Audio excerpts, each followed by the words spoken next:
Estou com Paulo Salvador Vatti. Ele é um agrônomo, pesquisador do quadro da Embrapa. Nasceu em São Paulo, depois na capital, é paulistano, depois foi morar no interior de São Paulo.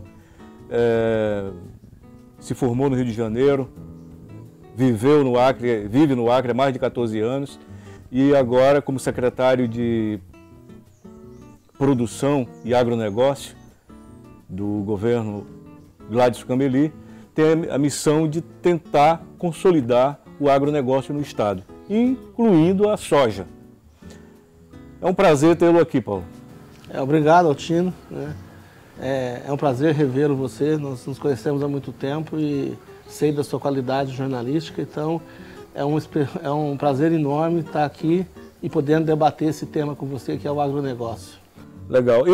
Paulo, eu era criança, aí já diziam, no governo do Vanderlei Dantas, já diziam assim, o Acre é o slogan era: o Acre é um sertão sem seca e um sul sem geada.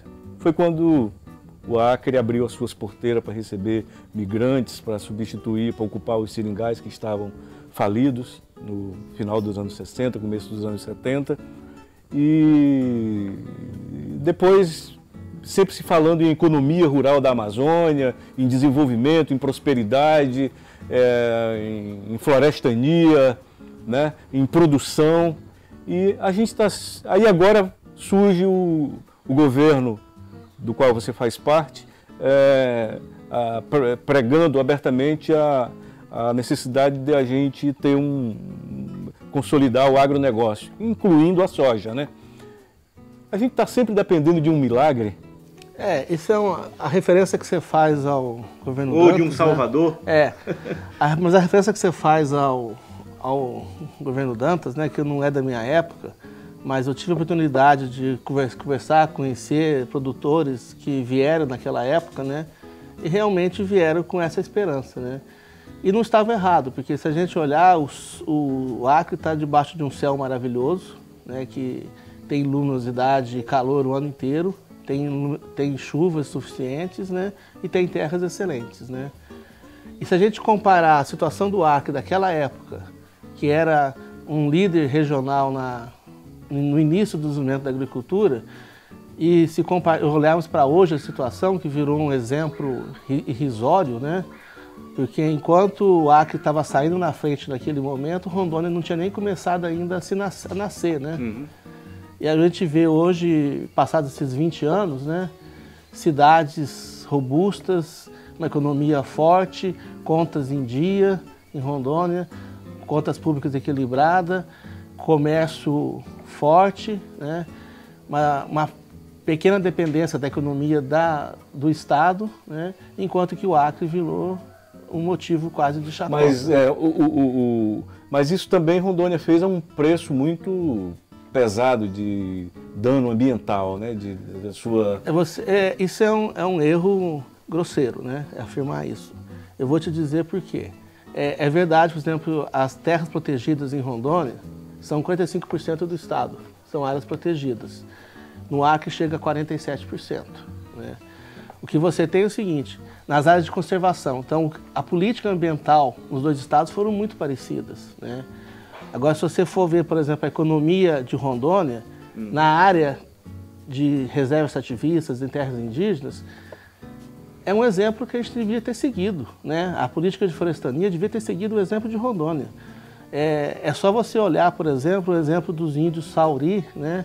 E Gavião e Cacoal, né? Com a produção de castanha, exportando castanha de qualidade, enquanto aqui a gente está tentando ver como que a gente faz para não competir, para não perdemos para a Bolívia, né?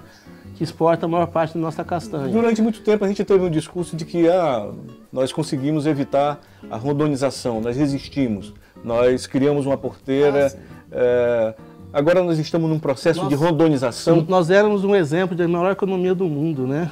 Nesses 20 anos.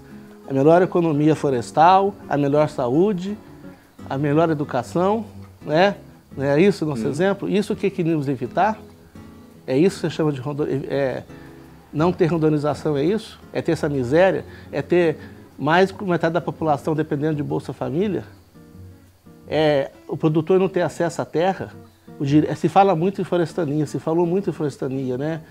Que é a cidadania da floresta, mas hoje, se você for na área rural, a maior parte não tem ainda o seu título de terra regularizado, estão fora do sistema, eles não têm acesso ao crédito, não têm acesso ao crédito. Você sabe o que é isso? O produtor não tem aonde captar dinheiro para a sua sobrevivência. Depende do quê? E do que ele depende? Depende de políticas assistencialistas, de compra de voto. Então, se você chamar isso de rondonização, nós precisamos ter rondonização, sim. Mas eu não chamo isso de rondonização. Na verdade, você tem que equilibrar as coisas, né? Você tem um modelo que é importante, que tem que ser seguido. Agora, você tem que permitir que o produtor não seja um criminoso. Ele é um trabalhador com direito a reproduzir a sua família. Se nós formos na área rural hoje, sabe o que você vai encontrar? Idosos. Idosos. Os jovens saíram da área rural, não estão mais lá. A maior parte veio para a cidade. Arrumar emprego? Vieram. Conseguiram emprego? Não. Então, esse modelo de rondonização nós precisamos pensar, né? Você vai em Rondônia, nós estamos recebendo aqui, agora dia 12, né, filhos de produtores que vêm dar aula, que vêm dar curso sobre agricultura.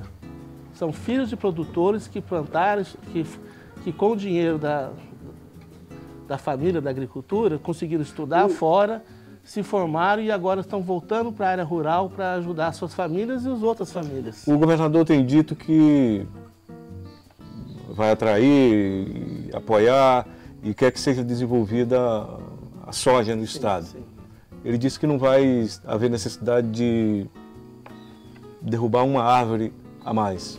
O governador também tem dito que, e aí eu queria que se você consegue explicar, quando ele diz assim, nós temos que acabar com a burocracia. Que burocracia é essa? A burocracia é o seguinte, eu vou primeiras coisas, né? Nós temos... burocracia é flexibilizar? Sim, são duas perguntas, né? A primeira, né? É possível você incentivar a produção do sistema de produção de grãos, que a soja é um dos componentes, sem desmatamento? Sim, tá? Se você considerar o filé mignon das terras no Acre, as terras que estão aí desmatadas, pastagens degradadas, nós temos pelo menos 500, 600 mil hectares disponíveis. Isso é 3 vezes a produção de soja de Rondônia hoje. Então tem terra suficiente, tá? Sem desmatamento, não é necessário. Mas vamos falar... Isso, Paulo, você pode explicar em que região é? No Vale do Acre. Se você pegar a divisa com Boca do Acre, Porto Acre, Acrelândia, Palácios de Castro, Senador Guiomar, em direção aqui a Chapuri, mas não chegando até Chapuri, entendeu?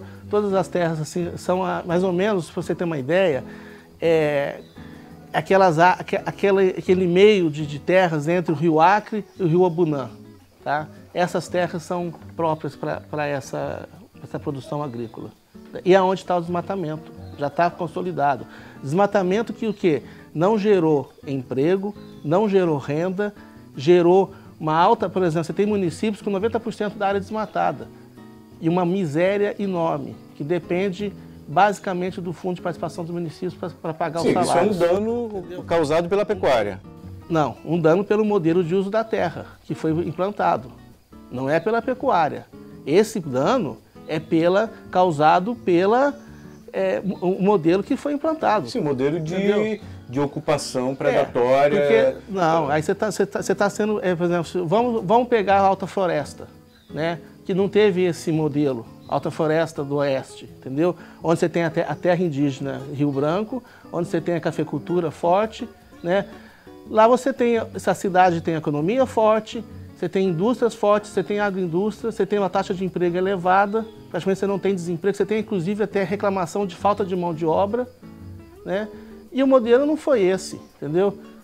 E você tem a pecuária, você tem a cafeicultura, você tem a produção de frutas acontecendo, você tem a pecuária de leite forte. Então, exemplo,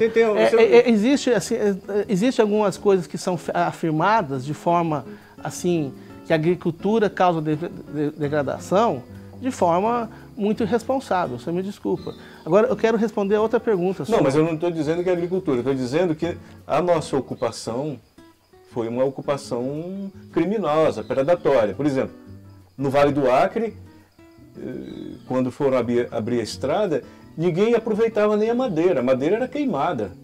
Hoje a gente está falando... era um corte raso para derrubar. A gente está falando então, do modelo de 30 anos atrás. Sim, não, de 40, 50, 40, 50 anos. Que aconteceu em todos os locais. O negócio é você ver. Agricultura, por exemplo, eu quero responder ainda sobre a burocracia. Em que você era incentivado a ter um pasto, a formar um pasto, você era incentivado a derrubar. Você tinha que derrubar para você receber eu vou te mostrar, então, o modelo financiamento público. A cafeicultura, por exemplo, em Rondônia. Há 15 anos atrás, e a cafeicultura do Acre, 15 anos atrás, 20 anos atrás, é a cafeicultura de hoje, né? Rondônia, nesses 20 anos, 15, 20 anos, entendeu? Mais que multiplicou por 6 a produção agrícola de café e reduziu a área plantada. Como que ela fez isso? Com tecnologia. A Forestania aqui, o que ela fez? Ela não permitiu que o produtor tenha tecnologia, que não tenha acesso ao crédito. Então, aqui se conduziu o quê? O modelo de forestania implantado aqui se conduziu o quê? A um impedimento de produção agrícola, a impossibilidade do produtor se enriquecer e aí adquirir tecnologia, levou isso aqui, levou a pecuarização. A pecuarização ela é forte, não é somente em Palácio de Castro, em Acrelândia, não. Vai na reserva Chico Mendes, em qualquer lugar dela, você vai ver que aonde tem uma casa um pouquinho melhor, você tem um rebanho bovino do lado ali. Então a pecuarização é forte dentro da reserva. Agora vai na reserva extrativista Rio Caltário, em Rondônia, onde você fala que esse modelo está errado. Vê se você encontra um boi lá. Vai na reserva indígena Rio Branco, que produzem café. Vê se você encontra um boi lá dentro. Não encontra. Por quê? Você tem o seguinte, aqui o Estado querendo saber, dizer o que tinha que ser feito, né? Quando na verdade o Estado fazia o quê? Eu vou dizer o que o Estado fazia. Eu queria... Então, só para perguntar, é a política do barracão que você sempre falou, entendeu? Aqui se reproduziu na Forestania aquela política do seringal do barracão. Você sabe o que eu estou falando. Você pode explicar melhor do que eu para o nosso ouvinte aí. O que é isso? No âmbito do poder público, da política, a reprodução do barracão, da empresa seringalista, né? Na política e no Estado, provia que escravizava as pessoas para servir aquele interesse econômico cheguei social, a fazer essa... Não é essa? O que o governo Gládio Camilo está fazendo? Acabando com isso. Vai acabar com isso. E aí que eu falo que é mais assim, o agronegócio pro Gladson não é só soja. Quem lê o plano de governo dele entende muito bem isso. O que nós chamamos de produção familiar lá tem que ser fortalecida. Cafeicultura, fruticultura, cadeia de produção do leite, que são pequenos e médios produtores. Paulo, qual é o... A mandiocultura. Qual é o nosso rebanho hoje de bovino? Em torno de 3 milhões de cabeças. Dizem que o maior produtor tem 40 mil cabeças. Eu não conheço os dados individuais porque eu não tenho acesso, ainda não tive acesso às há uma concentração ou uma especulação muito grande ainda? Há concentração, mas nós temos que tomar cuidado com o tamanho de rebanho e tamanho de área, né? Se você pegar, por exemplo, por quê? Por exemplo, se você for numa fazenda, tem uma fazenda em Vilhena, né? O seu Jaime, né? Ele tem praticamente 12 mil cabeças de gado, uma fazenda de 1.000 hectares. Tá? São 12 cabeças por hectare. Isso lá em Vilhena, onde tem soja. Então, essa fazenda aqui, com 40 mil cabeças, deve ter de pastos 30 mil ou 50 mil hectares de pastos. Entendeu? Então, o tamanho do rebanho não é importante. O importante é a tecnologia que está relacionada a esse rebanho, né? Isso é fundamental. Por que ele consegue produzir ter 12 mil cabeças em 1.000 hectares? Porque ele tem complementação de ração, ele tem milho, ele tem soja. Nós temos menos de 15% de área antrópica, de área desmatada, que sofreu intervenção humana, não é isso? O presidente da Federação da Agricultura do Acre acha que a gente tem que alcançar 23% até de desmatamento, de ação. E o que você acha disso? Qual é a sua opinião? O que você disse a ele quando ele defendeu isso? Eu vou dizer assim, eu vou te responder com outras informações, tá? O que ele alega é o seguinte: se você chegar a 65% de áreas protegidas, tá? Você poderia aumentar o desmatamento para 50% nessas áreas, tá? Isso, se você colocar 65%, tá, de área protegida do Estado, mais o restante que fica, seria o quê? 35%, daria mais 17%, não é isso? Mais praticamente isso. 17 mais 35 dá praticamente 80% do Estado protegido. Então, fazendo isso, você garante 80% do território realmente protegido. Você entendeu essa conta? Uhum. É bem simples. Você joga toda a infraestrutura para as áreas abertas. Então, por exemplo, as áreas que estão abertas, você pode desmatar mais. E aí é onde você concentra a infraestrutura de ramais, de eletrificação, de cidades. Aliás, as áreas protegidas você protege. Essa é uma política que é positiva se você souber conduzir, entendeu? Então, tem que tomar cuidado com esses números quando você faz. Você quer desmatar, não quer desmatar. Para você aumentar o percentual de desmatamento, você precisa proteger mais. E quando você soma a metade que você tem que manter protegida, mais a metade que você está protegendo em áreas de conservação, dá o mesmo percentual, entendeu? Hoje o risco é ficar com menos 65% das áreas protegidas. Agora, isso eu queria voltar ainda para a sua pergunta, né, que você não deixou responder. O que é facilitar isso, né? O que o Graz está querendo facilitar no agronegócio, né? Posso tratar desse assunto? Isso é importante, entendeu? Se fala muito assim, quer facilitar para facilitar o desmatamento, né, para facilitar a degradação. Na verdade, ele quer facilitar que as pessoas tenham comida, tenham renda. É isso que ele quer facilitar. Porque o que acontece? Hoje, um produtor, tá, que tem 4 hectares ou 5 hectares, que se chama Senhor Jacó, que mora lá no fim do ramal do 58 em Paços de Castro, tá? Para ele plantar 2 hectares de qualquer roça que ele precisa fazer, ele tem que vir até aqui o meio ambiente e pedir uma licença para dizer que ele não precisa de licença para cultivar. Ele vai chegar aqui, vão receber os documentos dele, né, olhar ele com mau olhos, porque ele é uma pessoa, assim, às vezes, assim, muito simples, tá? Vão atender com má vontade, vão dizer, volte daqui 30 dias.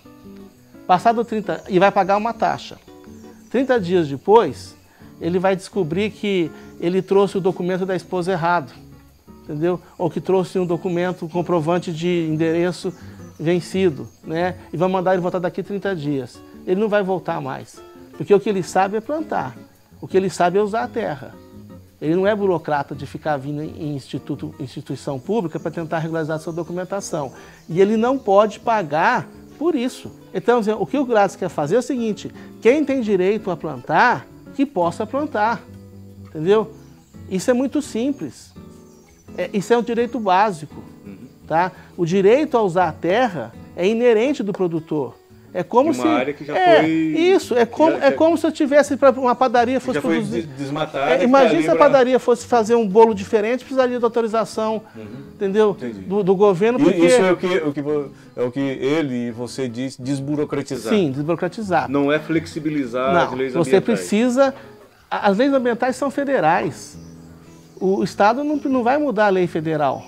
Entendeu? O Estado não tem esse poder, né? Agora o Estado tem o poder sim de exigir que a lei federal seja cumprida e que o direito ao trabalho seja cumprido, que o direito à renda seja cumprido, que não é isso que está garantindo. Um produtor só recebe ou só recebeu visita técnica, na maioria das vezes, para quê? Para comprar voto, promessa de voto, só recebe, e não é o técnico que é culpado por isso, entendeu?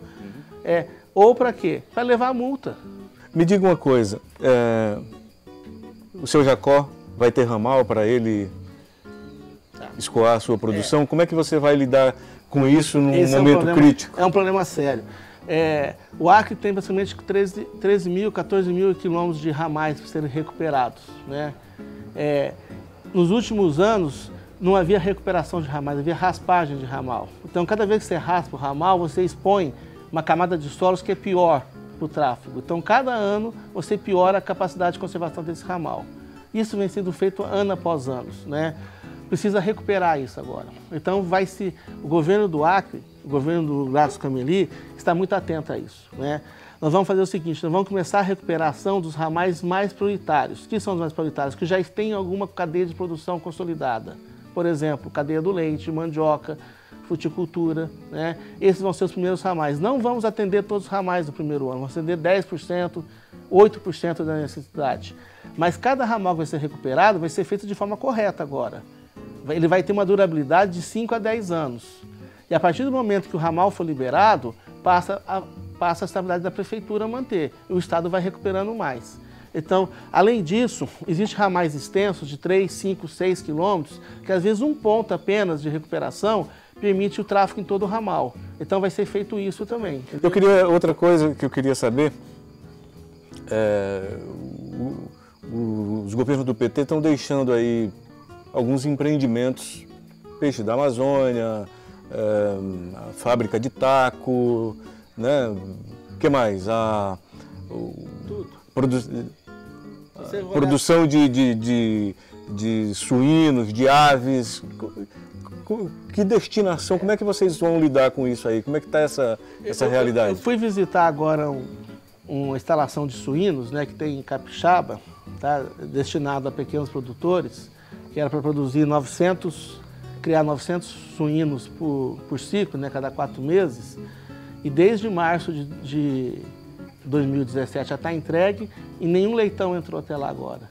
Simplesmente porque fizeram mal feito, fizeram em área inadequada, fizeram em cima de um brejo. Então eles querem que você tenha um suíno para ser pro frigorífico numa área que não é possível criar ele, entendeu? Então tem muito, se a gente for olhar os programas de, por exemplo, distribuição de equipamentos de irrigação, né? Eles foram às vezes distribuídos não para quem precisava plantar, quem queria plantar, mas para quem ia caçar voto. Então o governo do Gladys Cameli vai acabar. E a Peixes da Amazônia, qual é a realidade dela hoje? Eu só vou acabar de responder. Tá. Vai acabar com isso, entendeu? Vamos voltar a ter assistência técnica, vamos buscar agora a regularização da terra e vamos também buscar que o produtor possa produzir o que ele quer. Mas a secretaria tem assistência técnica? Tem técnicos? A secretaria tem cerca de 600 funcionários, entendeu? Mas não são todos técnicos? Não, mas tanto um funcionário agrônomo como, às vezes, um zootecnista, um veterinário é importante, mas eu preciso também do administrativo, preciso do contador, preciso do... Então, por exemplo, nós temos todo o pessoal necessário. Precisa de mais? Precisa. Né? Mas não é isso que vai impedir, tá? Até agora nós temos feito muita coisa sem gastar nenhum real. As pessoas às vezes questionam o que nós precisamos de dinheiro. Lógico que precisamos, mas nós precisamos, antes de dinheiro, precisamos de trabalhar. O que existia nas secretarias era um grupinho que comandava tudo, que era o SEX. E um corpo enorme de pessoas capacitadas, afastadas, encostadas, porque não podiam questionar o secretário, não podia questionar o diretor e alguma coisa que eles viam que estava errada. Então, hoje nós estamos mudando isso. As pessoas têm liberdade de falar, de criticar e de questionar. E é junto com essas novas ideias, com essa equipe, que nós vamos fazer a diferença. E a Peixe da Amazônia? Tá, a Peixe da Amazônia é uma situação que nós pegamos, né? Como todas as outras, em recuperação judicial, né? É um investimento público-privado que tem um fundo de investimento que participa disso, empresários locais aqui e o governo do estado do Acre, né? O que o Gladys tem dito é o seguinte: precisa de uma solução que não seja o Estado colocar mais dinheiro, né? Como que é essa solução? É simples. O Estado precisa sair daquela posição de ter uma indústria somente para indicar cargos políticos. O Estado precisa deixar que a iniciativa privada leve o negócio para onde for necessário. Então, a Peixe da Amazônia é certamente uma das menores estruturas industriais da Amazônia para esse setor, né? Não justifica estar no estado que está, só está por causa de ingerência política. Você acha que vai conseguir reverter a situação? É muito difícil, mas nós vamos fazer. O Gladys, ele diz para todos os secretários que ele não aceita o fracasso, né? O capital privado foi sempre insuficiente no empreendimento? Não. Assim, você começa uma empresa com menos capital e daria todas as empresas que deram certo nesse setor, por exemplo, em Rondônia, a Zatama é um exemplo dessa, começou com capital menos de 100 vezes menor do que começou o peixe da Amazônia.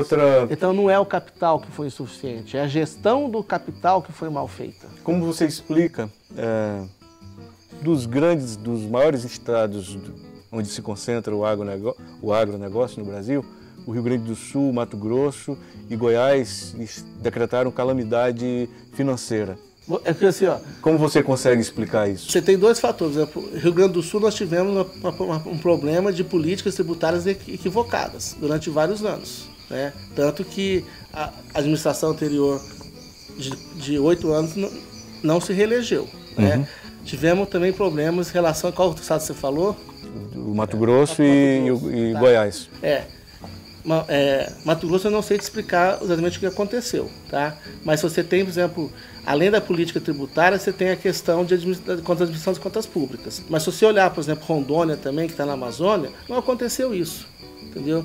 A gente não pode atribuir o sucesso do Estado somente à questão do agronegócio. Porque se você pegar, por exemplo, Tocantins e Goiás, estão estado muito bem nas contas.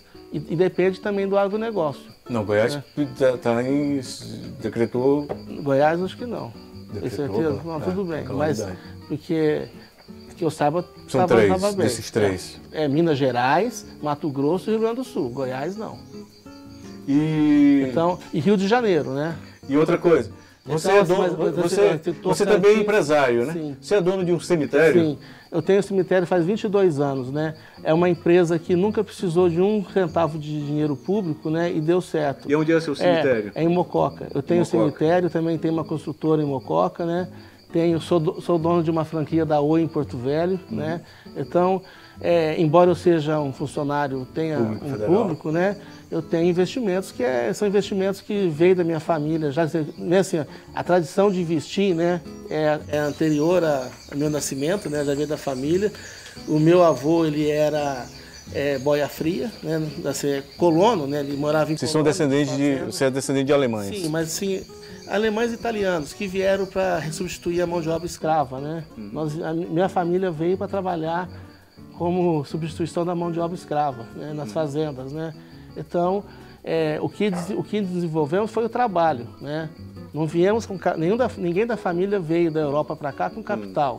Veio com fome e com vontade de trabalhar. E é isso que nós precisamos resolver, tem que trabalhar.